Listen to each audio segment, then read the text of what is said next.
universe, media, network, network, network, network, network, network, network.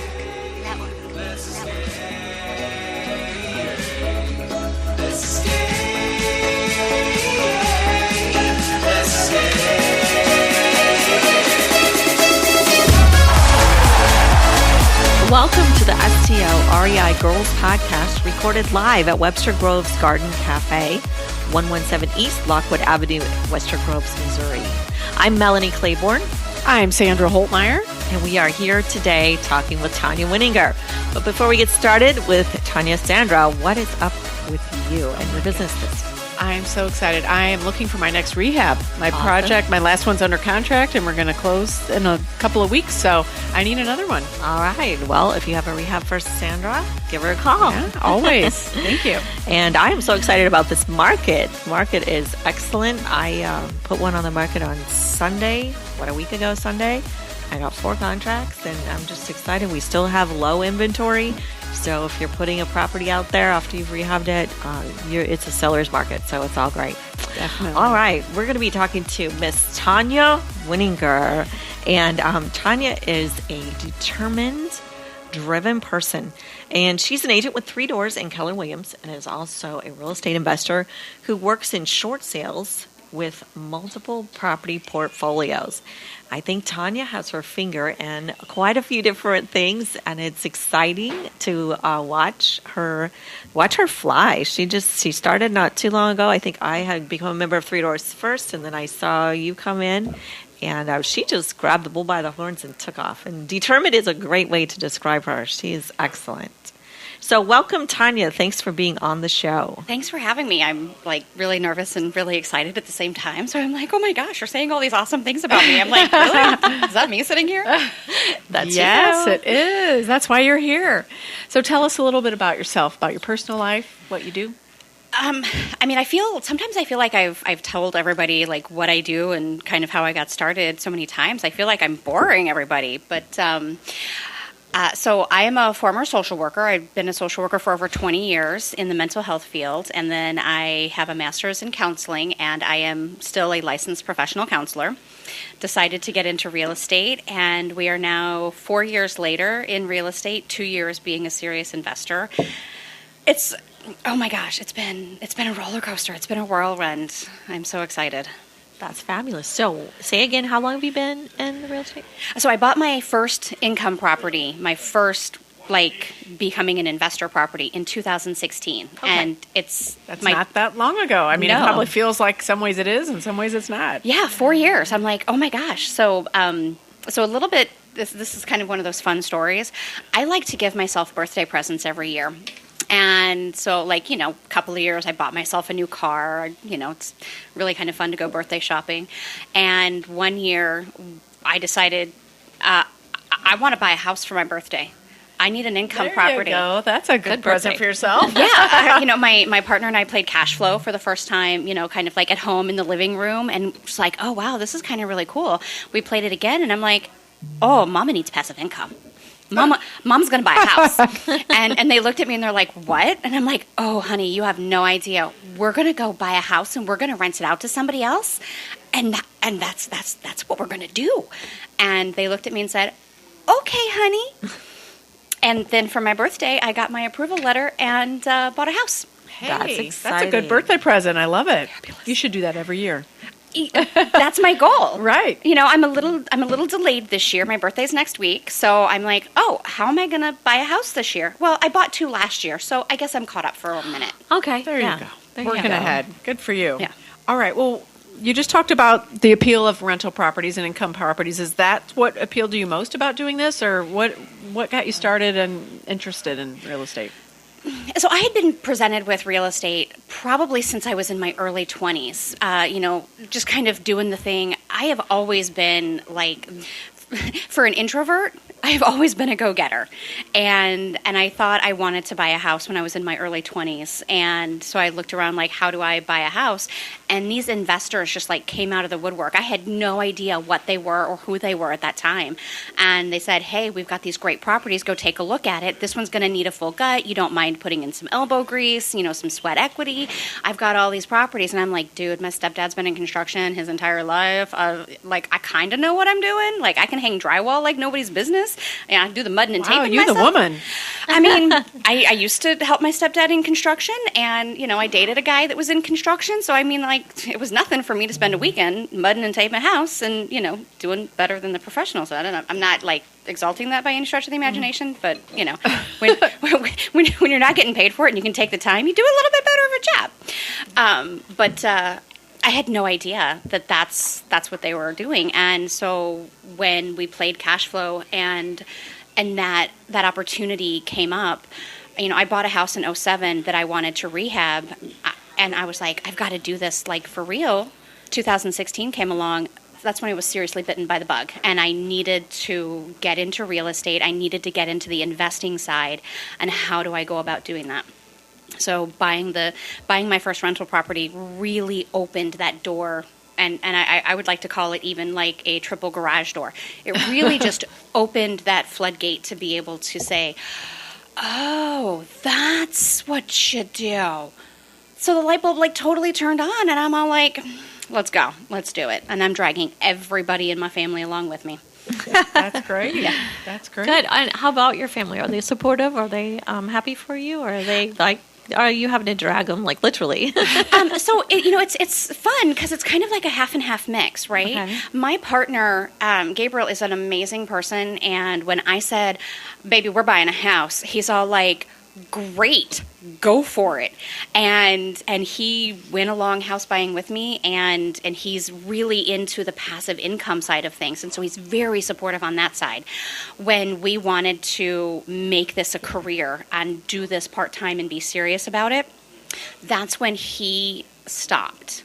He puts me up and says, I will help you, you go do it, I will go to houses with you, but he can't. You know, his mindset and where he is the supporter of me doing it. Okay. And my daughter loves what I'm doing, and she wants her own rentals, and she and I have Smart made girl. Yeah, she's 25, and she and I have made this agreement. That's the age to start. Yeah, do A, B, and C, and Mama will help you buy your fourplex. We will get you where you want to be. Somebody else paying your mortgage. Now, my stepmom and my stepsisters, who have been in real estate their entire lives, think that I have not only joined the dark side, but that I have lost my mind in the process. And they are supportive of me doing it. They are just still very skeptical of the investing side of things, because they just don't understand how we do things on this side of the fence, and merging and bridging the traditional side of real estate with the how do you get your properties. Right. I see that a lot with a lot of traditional agents that don't have any experience working with investors and have no rental properties or investments themselves. I've run into several that either are afraid of us, intimidated by us, think we're trying to take their business, and that's not the case at all. No. I think if they're not working with investors, they're missing an opportunity. Yeah, absolutely. And Melanie and I have said this before, we're taking, and anyone that's rehabbed a house, we're taking the ugliest house on the street, making it the prettiest, and creating opportunity for investors to bring their buyers, or agents to bring their buyers, or get that listing.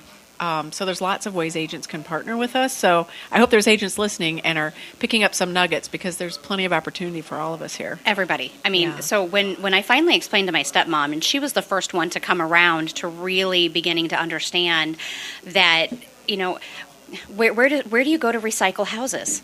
And that's what we're doing. We're recycling, right? That's a great way to put it. Reduce, reuse, recycle, resell. Resell, yeah, that's right. And so once she understood that concept, she has actually been calling me for the last 2 months going, hey, we need another house, but we know we're going to need to do a fixer-upper, so that, because my stepdad died in November, she's like, we're going to have to do this as a fixer-upper so that we can make sure to get everybody in the family in where they need to be, and doing it the traditional way of looking at the post-rehabbed house. They're just not there. So she's come to me and said, can you help me find a house, an investment property, so that we can make it our own? And I'm like, You're in a perfect position to do that. That's great. Listen, sister, I got you. Yeah, let's go. That's well, great. Good. Well, I think you said your first deal was a rental. Is that right? So that's how you got started? Yes. Did you intend to set out to do that, or did it just happen? How did that go down? I intended to set out to do that. When I decided, and when Robert Kiyosaki blew my mind and really opened that door, my intention was my first property was going to be a rental. It was going to be a passive income property, that this was how I was going to, one, start the slow track to passive income, and two, start the learning process for the investing. So I was at first looking for a single-family residence. Now, little did I know that single-family residence encompasses a half a dozen options. I was looking for a cute little bungalow or a cute little, small house with the one-car garage and the picket fence, like the, 2.5 kids running around kind of thing. Not mine, other people's. But I intended on buying a full-on rental. And then my stepsister, who really doesn't want me investing, said, why would you do that? Why not just buy a duplex? And my mind was blown again further. And so I said, duplex it is. Let's do it. So I got into rentals with the duplex, and then the next two properties that I purchased were intentional single families for rental. Perfect. So do you still have that first rental? I still live in it. You live in it that's now. great. Oh, okay. And I self-manage it. So it's an income property for you and your residence. That's the way to do it. That's so smart. Listen, That's great. if I can say anything about being lazy, I will tell you that being lazy has been one of the best things about my life, because I'm like, what a better way. Right. I'm living in my house that somebody's helping me pay for. If that is not the epitome of working smarter, not harder, I'm on it. It is. Awesome. That's great. So you got started with rentals, and you would call that, obviously, since you're still in that duplex, you call that a success, right? Yes. And then after that, you've had more successes. What would be your next big success after that? Staying in the game. Yeah. But I say that. So getting my first rental was my first big success. My second one was making that next step into full-time, and I say full-time investor, like actually making the process and the conscious decision to become an investor. I went to a 3-day boot camp, learned about how much I didn't know about what I was already doing that I should have known before I started doing what I was doing. There's so much to be said about pre-education, right? See how we're laughing at that? Yeah. I think we've been there, done that. No, would have never in my wildest dreams. But so I got my first property under contract, learned so much, but that wasn't even my biggest success, right? My biggest success was failing. When I failed, recognizing I suck at this game. I have no idea what I'm doing. I'm literally on vacation in the middle of nowhere with barely any cell phone service, and I have 2 contracts going south faster than, the Arctic at sundown, right? So I'm like, oh, my Lanta. So recognizing that, this isn't all, just, find a property wholesale at quick $5,000. Mm-hmm. That led me to, financially, that led me to my biggest success, which was I found a friend, I phoned a friend to find a friend and got connected with him. He was mentoring me, kind of guiding me a little bit along the way. And I just lucked into a 47 property contract that an agent was selling for her clients, and we managed. So this is the glamorous side of real estate, right? The package was $1.9 million for 47 properties. Some of those were duplexes, some of those were but 47 properties. Right. And we negotiated to get it under contract for $1.3 million, and took an entire month to literally process every property. Mm-hmm. I walked all 47 properties. I still have most of the 47 properties on my phone. I can just, pick up a camera at will and go, hey, look, this is a house I bought. And then through that process, it took us 3 months to negotiate that down to $625,000. So excellent. And so part of this process, so, I'm a social worker, I'm a bleeding heart. So this package wasn't just, oh, hey, we have, some investors have some properties they want to sell. No, these investors had actually been taken advantage of by the investor that had managed and monitored their properties for the last 10 to 15